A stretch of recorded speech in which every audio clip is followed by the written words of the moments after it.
gimana caranya lu menularkan ilmu ke dua orang temen lu ini maksudnya? Maksud gua kan buku besar tuh atau angka dan garis tuh kan nggak semua orang kuat menghadapinya, Mas. Betul sih. Benar sih, benar. Gue awal-awal nggak memaksa mereka buat ngerti juga sebenarnya. Masing-masing punya Tuhan memberikan itunya masing-masing lah ya. Iya. Jadi ini bagian ini gue misalkan Ram lo cari kliennya lah dari networknya seperti apa. Ito juga bantu dari sales sama operationnya seperti apa. Gimana sih caranya? Karena kan mungkin otaknya untuk mengerjakan ada di gue gitu ya. Tapi kan namanya perusahaan, namanya organisasi kan nggak bisa cuma ada otaknya, ada operationnya, ada salesnya, ada marketingnya. Nah, kita mencoba menempatkan diri masing-masing tuh punya fungsi itu, gitu dengan segala macam up and down ya. Awalnya juga nggak tahu kan jualan seperti apa ya, akhirnya ya bisa juga gitu. Jadi awalnya gitulah ceritanya. Oh, yang di kepala gue tadi adalah ya udah ini kita bikin accounting and tax, berarti accounting and tax ini lu bantuin gua ngitung juga. Enggak ya ternyata ya. Enggak. Nah tapi peralihannya tuh gimana akhirnya kalian bisa ngeliat kesempatan dalam masalah orang-orang di sekitar kalian itu? Padahal kalian lagi dalam masalah. Kok sempet-sempetnya ngeliat peluang di masalah orang lain gitu? Justru kita ngeliat gara-gara kita masalah. Problem, ini kita dapat problem nih kemarin keuangannya nggak beres nih. Terus satu-satunya skill yang bisa di-cultivate pada waktu itu cepat adalah skillnya Adit. Dan duitnya Dan dia juga butuh duit, kita butuh duit. Gimana nih? Kita butuh cash flow nih, gimana caranya? Yaudah deh Dot, lo kita jualan pembukuan. Dia emang beberapa kali ada orang yang nanya soal gimana cara pembukuan pajak terutama. Dari teman-temannya dia, linknya dia, apa segala macam, terus teman-temannya Rama, teman-teman gue masuk, ya udah kita lakuin aja pembukuan, gimana caranya? Ya udah baca di internet gimana caranya ngerjainnya bisa, tapi how to influence it to ke anak-anak yang kerja bareng kita. Pertama tuh ada tim yang ada sekarang tuh udah bongkar pasang ratusan kali dramanya dan apa segala macam. Tapi memang justru masalah yang kita hadapi ini berarti masalah yang ada di tempat orang lain juga gitu. Nah itu yang kalau gue basicnya dari psikologi, make sure bahwa what happened to us itu berarti happen di tempat lain juga. Dan itu yang kalau kita bisa nge-handle masalah kita, berarti kita bisa jual nih gitu dari dia. Ini bisa dijual nih. Oke. Gimana caranya jual nih kayak gini gitu. Jadi ya itu sih, kita jual masalah. Kita jual masalah juga ya berarti. Nah berarti dengan keilmuan lo yang akhirnya ngebuat itu, Mas Adit, ngebuat ini duit di pool banyak di masalah kalian yang zaman dulu ya. Ini duit di pool banyak tapi kemana gitu? Karena memecahkan misteri itu akhirnya kalian pede bangun TMP juga. Mungkin salah satunya kalau yang poin yang waktu kita di awal itu gue secara pribadi sih gue udah merelakan ya. Maksudnya kita udah tahu ini ada sesuatu yang nggak bener lah.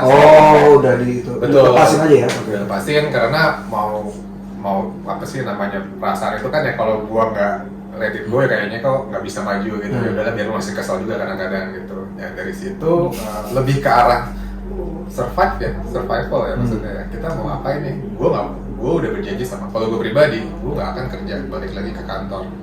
Jadi apapun caranya, dan karena orang tua gue alhamdulillah sudah menginvestasikan uang supaya gue agak pinteran gitu dengan sekolah gitu ya. Ya ini satu hal yang harus gue cultivate gitu. Dan maksudnya dengan tim yang ada, dengan sahabat-sahabat yang gue percaya, ya gue yakin bisa sih itu intinya gitu. Tapi apa yang membuat lu pede banget Pak Rama? Jual nih gitu. Jadi mungkin berangkat yang ke poin tadi emang awal itu balik lagi kalau dari masalah dulu kita udah tahu apa, kemudian jadi ini bisa diduitin nih. Jadi biasanya kita kan kalau gue personalnya karena kita di tim sales and marketing yang kita tuh dituntut buat apa ya, bisa kayak lo juga kayak itu teman-teman di sini buat baca gitu. Ini orang sebenarnya underlying isunya apa gitu. Kan kadang-kadang yang kalau kita ngobrol ya surface levelnya aja gitu, kayak kayaknya gue ada masalah di sini deh, atau bahkan dia nggak nyampein masalah tersebut. Tapi ya itu menjaga-jagain kita ya buat ngulik sebenarnya inti problematikanya apa. Karena trust yang kita bangun itu kan dari tahun 2013. Intinya emang di trust itu sih yang kita jagain banget sampai sekarang. Akhirnya orang tuh berani ngobrol, berani curhat sama kita buat udah gini aja. Itu namanya kata kunci tuh, udah gini aja. Itu masuknya gitu tuh. Nanti biasanya habis dari breakdown, lu bisanya ngapain, lu maunya apa, ya biasanya kita aja saja ke sana gitu. Solusinya seperti apa yang bisa kita cultivate nih. Tapi mungkin kalau berangkat dari apapun permasalahan yang utamanya di bisnis, pasti kita harus ngeliat dari keuangan dulu sih, gitu. Dan itu kalau misalnya di pertanyaan pertama, coba sini gue lihat dulu data keuangan lu, dia nggak bisa, udah itu kita masuk ke situ pertama. Kaki kita jejaknya di situ dulu, kita tanyanya mana coba gue lihat. Ya kan gimana pun kayak laporan keuangan bahasa universal di bisnis gitu. Kalau step 1 aja lu udah nggak ada, ya berat bos, kita mau ngobrol apa nanti. Jadi gue kayak jual ludah nih, ya jual kecap asin gitu kan, susah kita. Ya kalau nggak bisa baca itu semua, makanya kita selalu door kaki pertama masuknya situ dulu. Dan itu namanya di Indonesia, kalau lu udah berani share data keuangan, artinya lu udah percaya banget sama kita gitu. Nah berarti selanjutnya, ya insya Allah selama kita bisa provide value, kita beneran apa yang kita omong itu beneran bisa kita deliver, terus kita juga sesuai lah semuanya, gampang insya Allah jadinya bareng-bareng sama kita semua. Klien-klien kita ada yang dari 2013 sama kita ada, jadi dari awal kita berdiri sampai sekarang 2023 masih jadi klien kita tuh ada lumayan banyak. Tapi pernah ada yang nggak puas nggak dengan kinerja kalian? Kita nggak bisa ngepuasin semua orang kadang-kadang. Itu part of our learning prosesnya juga sih sebenarnya. Gitu. Karena tadi yang di highlight adalah ini tuh masalah trust. Ya. Sementara kadang-kadang kan kita udah kasih tahu yang benar, kadang-kadang orang nggak percaya, tetap aja salah tuh kita tuh. Ada kayak gitu-gitunya kan? Ada banget gitu. Tapi balik lagi ya, kalau di kita balik lagi trust itu earn dan susah banget didapatnya. Kita sih nggak pernah kayak misalnya kita jualan yang sebuah solusi nggak works, terus kita oh ya udah kan lu udah bayar, terus ya udah gue kabur. Nggak pernah sih. Kita kebetulan bertiga di sini dan teman-teman semua emang responsibel banget gitu.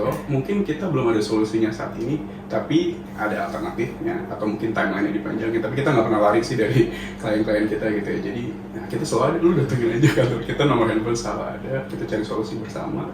Dan kita tahu banget namanya di small medium business gitu ya, kan dinamik ya. Mungkin waktu kita duduk pertama masalahnya A, tapi pas ngobrol-ngobrol jalan sebulan 2 bulan lah geser, ternyata bukan itu masalahnya, misalnya kayak gitu. Jadi kita harus dituntut buat adjust terus, belajar terus juga gitu. Makanya kalau dibilang paling pinter enggak juga sih, tapi kita selalu mencoba cari solusinya aja gimana pun caranya. Ada masalah yang kalian nggak temuin nggak solusinya selama ini? Mostly kalau di consulting ya, kalau di bookkeeping kan saklek ya, duitnya hilang, ketemunya di mana gitu ya, pembukuannya nggak ada gitu. Tapi kalau di consulting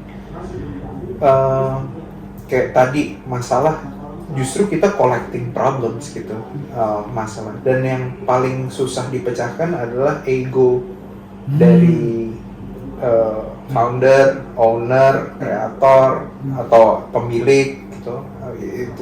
Itu paling susah kita crack gitu. Karena mereka punya conviction yang membuat mereka sampai di titik itu. Tapi at the time begitu bisnis atau usaha itu evolve, karena kan kita fokusnya memang dari awal kita tahu, dulu kita ditipu waktu usaha bareng. Jadi kita bantu deh orang yang usaha dari nol. Jadi kita nggak pernah tuh ikut yang tender gede-gede untuk ngerjain apa ya, oil and gas yang gede gitu, kita nggak. Kita malah memang fokusnya gimana ya, ini yang UKM ini orang punya ide itu bisa jadiin tuh idenya dia gitu loh. Dan kadang-kadang kalau Rama sih udah denger setiap minggu nih kita denger reportnya, kita ditawar John, ditawar segini, jalanin nggak? THR gimana aman ya gitu. Mau kita aman, ini jalanin aja lah, kasihan gitu. Kadang-kadang kita buat kelas-kelas gratis gitu. Kita malah berbayar untuk beberapa orang, malah kita berbayar itu karena kita mau value kita tuh dianggap serius. Karena kalau digratisin, kita pernah ya bikin kelas gratis. Waktu itu gue setiap weekend gue nge-spare waktu gitu. Nggak ada yang datang pak. Literally nggak ada yang datang. Tapi begitu berbayar, rame yang datang. Indonesia nih gimana? Padahal sama, materinya sama. Nah, problem itu biasanya ego gitu, bahwa gue dari dulu survive begini, kok lu ngasih taunya kayak gitu. Teknologinya beda, zamannya beda, size lu udah beda, fame lo beda, dan itu kadang-kadang yang jadi apa ya, kita ngukur kalau Adit kan ngukur dari keuangan ya, P&L, apa profit and loss, neraca apa segala macam. Nah kalau consulting itu kan ngukurnya dari kita ngeset bareng-bareng nih target lo, tujuan lo apa gitu. Nah yang paling susah tuh yang tadi gue bilang kayak gue, dia ngukur klien kita tuh ngukur dari ukurannya dia terus. Itu tuh sulit banget. Kita kasih tahu kalau dia rasanya lagi kurang ya kurang, kalau rasanya lagi banyak ya banyak gitu, ya suka-suka dia. Itu yang paling problem yang kita nggak akan pernah bisa solve pada akhirnya. Tidak bisa solve karena ndablek maksudnya dalam arti ya Allah udah gue kasih tahu kecebur kan, gue bilang juga apa enggak enak berenang gitu, ada dia lagi sengsara gitu. Sesusah itu atau memang jawabannya nggak ada atau jawabannya waktu? Nah itu dia kan elemennya tuh ada. Kalau kan problemnya gitu ya, kadang-kadang quality, monetary, atau time. Selalu cuma 3 itu gitu. Yang kita cuma bisa menang 2 max dari 3 itu gitu. Ketika kita discuss dan apa segala macam. Tapi kadang-kadang